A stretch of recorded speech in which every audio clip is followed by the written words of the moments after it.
오늘 말씀의 제목은 역동적인 신앙의 여정이라는 제목으로 함께 말씀을 나눠보고자 합니다. 제가 연동교회에 오면서 꿈꿨던 것 중에 하나가 우리 연동교회 성도님들과 함께 국내외에 성지순례도 가고 수련회 또 봉사활동도 떠나고 또 배낭여행도 한번 같이 가보고 곳곳에 우리 신앙의 여정을 함께 나누는 것을 꿈꾸며 이곳에 왔습니다. 저도 목회하면서 나름 성경 공부를 열심히 했습니다. 이전에 교회에서 목회하며 사역할 때 각 세대별로 성경 공부를 만들어서 우리 어르신들과 또 중년의 성도님들 또 우리 청년들과 매주 두세 번씩의 성경 공부를 계속해서 돌려가면서 열심히 성경 공부도 했습니다. 그 중에는 청년 하나는 목사님 성경 공부하는 게 너무 힘들어요 할 정도로 정말 빡세게 성경 공부를 하기도 했었습니다. 그렇게까지 했는데 나중에 만나서 우리 성도님들과 함께 신앙에 대한 이야기를 나눌 때 보면 보통 무슨 얘기를 하는지 아십니까? 그렇게 열심히 했던 성경 공부에 대한 이야기는 별로 하지 않습니다. 함께 수련회 갔던 이야기, 단기 선교 떠났던 이야기, 함께 성지순례 갔던 이야기, 그때 생겼던 에피소드들, 그때 느꼈던 감동 또는 그때 경험했던 영적인 도전들, 그 얘기를 더 많이 하시는 것을 제가 들었습니다. 그런 이야기들을 들으면서 저는 제 목회에 대한 방향을 고심하기 시작했습니다. 정말 하나님 나라를 위해서 우리 교회가 또는 목회자로서 제가 어떤 목양을 해야 하는지 생각하면서 어떤 훈련과 연단이 필요할까 깊은 생각을 하게 되었습니다. 결론은 쉽게 나지 않지만 한 가지는 분명한 것을 깨달았습니다. 책상과 이 테이블 위에서만 할 수 있는 신앙의 삶이 아니라 그 테이블과 책상을 뛰어넘는, 당연히 그 책상과 테이블에서 하나님의 말씀을 배우고 깨닫는 것은 중요하지만 그것을 뛰어넘는 신앙이 우리 가운데 필요하다라는 것을 절실하게 깨달았습니다. 제가 성경 공부를 하지 말자라는 것은 절대로 아닙니다. 성경 공부 어느 것보다 굉장히 중요하죠. 말씀을 묵상하고 자리에 앉아 기도하는 것 굉장히 중요합니다. 반드시 그것을 해야 하지요. 그런데 정작 우리의 신앙을 되돌아보면 우리가 발전하게 되고 성장하게 되고 새로운 영적인 힘과 영적인 동기를 갖게 되는 것이 무엇인가 살펴보았더니 그 말씀이 현장 속에서 드러날 때, 경험하게 될 때, 그 가운데 도전이 될 때, 그 가운데 신앙이 성장하고 발전하는 것을 보았습니다. 말씀을 배우고 묵상하고 기도하는 것, 그것이 내 삶의 현장, 내가 돌아다니는 경험하는 것, 내 신앙의 여정 속에서 드러날 때 내 신앙이 업그레이드 되고 더 주님 앞으로 나아가는 모습을 보게 되었다라는 것입니다. 말씀이 현장 속에서 깨닫고 경험하게 되었을 때 나의 스토리로, 나의 이야기로 만들어지고 그것이 나의 신앙의 단단한 길로 만들어지는 것을 확인하게 되었다라는 것입니다. 사진 몇 장 보겠습니다. 제가 코스타리카에 선교에 갔을 때 함께 먹었던 음식입니다. 여러분 보시기에는 콩에 밥에 조금의 무침이 있는 것, 이게 대단할 거라고 생각하지만 이게 그 현지인들이 제일 잘 먹는 음식입니다. 제일 잘 차려진 음식입니다. 이 음식을 함께 먹으면서 선교하고 그 현지인들에게 복음을 전하고 함께 갔던 우리 신앙의 동료들과 그때 이 음식을 만들면서 그때 신앙의 이야기, 함께 기도했던, 눈물로 기도했던 이야기들을 함께 나누곤 했습니다. 바로 그 가운데 계신 분이, 이게 코스타리카인데 우리가 코스타리카 협력 선교사님 금상호 선교사님이십니다. 그곳에서도 원래 가난한 나라임에도 불구하고 그 가난한 나라에 더 가난한 사람들이 있습니다. 주소도 없는 판자촌의 사람들이 여전히 저렇게 살아가고 그곳에 가서 저희들이 사람들을 만나고 전도하기도 했습니다. 함께 그렇게 말이 되지도 않지만 배운 몇 마디 가지고 전도했던 것을 우리 신앙의 동료들과 함께 나눌 때 우리의 신앙이 자라가는 것을 깨닫게 되었습니다. 그곳에 아이들에게 공을 전달했습니다. 저 공을 싸가려고 각 가방에 다 바람을 빼가지고 곳곳에 가방을 넣어서 그곳에 있는 아이들에게 그 공을 전달했을 때 아이들이 그렇게 기뻐했던 표정을 보면서 함께 선교 또 오면 좋겠다라는 생각을 하게 되기도 했습니다. 함께 수련회 가서 찬양하기도 했습니다.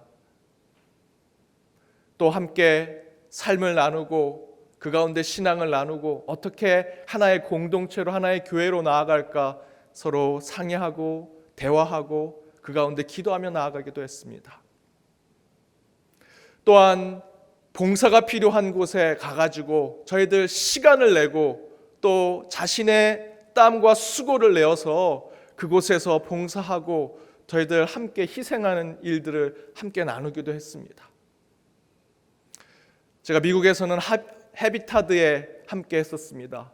집이 없는 분들을 위해서 집을 지어주는 일도 했었고 우리 성도들과 함께 잔디밭에서 운동장에서 땀을 흘리며 운동을 하고 스포츠로 같이 선교하고 그 가운데 성도들과의 교제를 나누는 것을 함께 하기도 했습니다. 이렇게 저희도 우리 성도님들과 함께 몸을 부딪히고 같이 운동하고 단기 선교를 떠나기도 하고 성도님들의 삶의 현장에 가기도 하고 또 봉사를 위해서 준비하고 기획해서 그곳에서 눈물로 그 사역들을 감당하기도 하면서 하나님 나라의 공동체가 세워져 가는 것을 보았습니다. 그런데 여러분, 그것은 제가 만들어낸 얘기가 아닙니다. 성경이 그렇게 증거하고 있습니다. 예수님의 대부분의 사역은 사람들을 만나는 것이었습니다. 그들과 대화하고 몸을 부딪히며 그야말로 예수님의 사역은 그 복음의 사역을 위해서 여행을 떠나시는 것입니다. 여정이라는 표현이 딱 어울립니다. 예수님은 항상 움직이셨습니다. 이동하셨고 동적으로 항상 그분은 한 곳에 머물지 않으시고 우리 예수님은 곳곳을 돌아다니며 사람들을 만나 복음을 전하셨습니다. 그런 예수님을 가장 잘 전하고 다녔던 바울은 어떻습니까? 바울 서신은 다 편지글입니다. 그런데 그 편지글은 한 곳에서 쓴 것이 아닙니다. 바울의 사무실에서 곳곳에 고린도, 데살로니가, 에베소 이렇게 보낸 것이 아닙니다. 바울이 때로는 감옥에서, 때로는 다른 교회에서, 때로는 누군가의 집에서 편지를 보내는 것이죠. 곳곳에서 짬을 내서 시간을 내서 어려운 상황 속에서 바울은 복음을 전하기 위해 곳곳에 있는 초대교회에 편지를 써 보냈습니다. 항상 바울은 움직이고 옮겨다니며 더 많은 사역들, 더 많은 복음을 전하는 일들을 하기 위해서 역동적으로 찾아다니고 움직이면서 그 사역을 감당했습니다. 오늘 말씀을 보십시오. 10구절밖에 되지 않는 곳에서 바울은 역동적인 사역의 여정을 기록하고 있습니다. 22절에서 바울은 로마 교회로 여러 번 가려고 했다라고 증거하고 있습니다. 그러면서 23절에서 바울은 이렇게 얘기합니다. 이제 이 지방에서 더 이상 이럴 것이 없다. 얼마나 열심히 일을 했으면 더 복음이 전할 것이 없을까라고 얘기한 것입니다. 저와 여러분에게 그런 열정과 열심이 있습니까? 뛰어다니고 돌아다니고 찾아다니고 만나고 다니고 함께하는 그 시간이 너무 채워져서 이제 이곳은 내가 할 일을 다 했다. 그런 신앙의 열정, 열심 저 여러분에게 있는지 묻고 싶습니다. 그런데 23절 이하에 보면 왜 로마로 가는지를 이야기합니다. 서번하러 가려고 하는 것이 최종의 목적인데 그 가는 길 여정 가운데 로마의 교회가 있기 때문에 그곳에 들리겠다라고 바울은 이야기합니다. 하지만 바울의 계획대로 되지 않습니다. 그래서 바울은 25절에서 이렇게 증거합니다. 그러나 이제는 내가 성도를 섬기는 일로 예루살렘에 가노니. 로마의 교회에 대한 이야기가 나옵니다. 서원하로 향해 가겠다는 바울의 계획이 나옵니다. 그 가운데 또다시 예루살렘으로 가겠다. 10구절에 몇 구절 되지 않는 곳에 여러 곳의 장소와 지방의 이야기들이 나옵니다. 로마도 서버나 스페인도 가지 못하고 다시 예루살렘으로 가게 된 것을 설명하고 있습니다. 그런데 그 이유는 또한 마게도냐와 아가의 사람들이 예루살렘 성도 중 가난한 이들을 위해 기쁘게 봉헌했기 때문에 그 연보를 가지고 바로 예루살렘에 가겠다라는 것입니다. 이 얘기는 이 바울이 마게도냐 아가에 있는 사람들을 또한 만났다는 것이죠. 그 가운데 복음을 전했고 그 복음 가운데 그들이 결단하고 결심해서 예루살렘에 내 복음의 출발지인 예루살렘에 가난한 이들을 위해 연보를 한 것을 또 가지고 바울은 움직이고 이동하고 찾아다닙니다. 그럼에도 불구하고 28절에 보면 바울은 여전히 서번하러 가고 싶다라고 이야기합니다. 이처럼 저는 저와 여러분이 이 바울처럼 역동적인 신앙의 여정을 살아가는 그리스도인이 되었으면 좋겠습니다. 고인물은 썩습니다. 움직이지 않으면요, 날아오는 공을 잡을 수 없습니다. 반드시 뛰어가야 하고요, 떨어지는 착지점을 찾아야 합니다. 그곳으로 가기 위해서는 최선을 위해서 달려야 합니다. 운동선수들이 이렇게 얘기합니다. 몸으로 익힌 습관은 절대 잃어버리지 않는다라는 것입니다. 호날두라고 하는 운동선수가 있습니다. 상상을 초월할 연봉을 받고 있는 최고의 축구 스타입니다. 그의 인터뷰 가운데 프리킥 연습을, 이 친구가 프리킥을 굉장히 잘 차는 선수인데, 이 호날두라는 선수는 프리킥 연습을 위해서 하루에 1000번 이상 공을 찬 적도 있다라는 인터뷰를 제가 본 적이 있습니다. 여러분, 하루를 분으로 따지면 1440분입니다. 그러면 3분의 2 이상을 프리킥 공을 차는 연습을 했다라는 것입니다. 그렇게 하는 이유는 무엇입니까? 몸에 익히도록 엄청난 연습을 하는 것이죠. 그런데 여러분, 그렇게 연습을 하루에 3분의 2 이상 발이 부러져라 연습을 했음에도 불구하고 호날두라고 하는 최고의 스타, 가장 많은 연봉을 받는 이 스타가 프리킥의 성공률이 7%밖에 되지 않습니다. 그런데 여러분, 책과 이론으로 축구를 하겠다, 말로만, 입으로만 프리킥을 차겠다, 잘 될 리가 없습니다.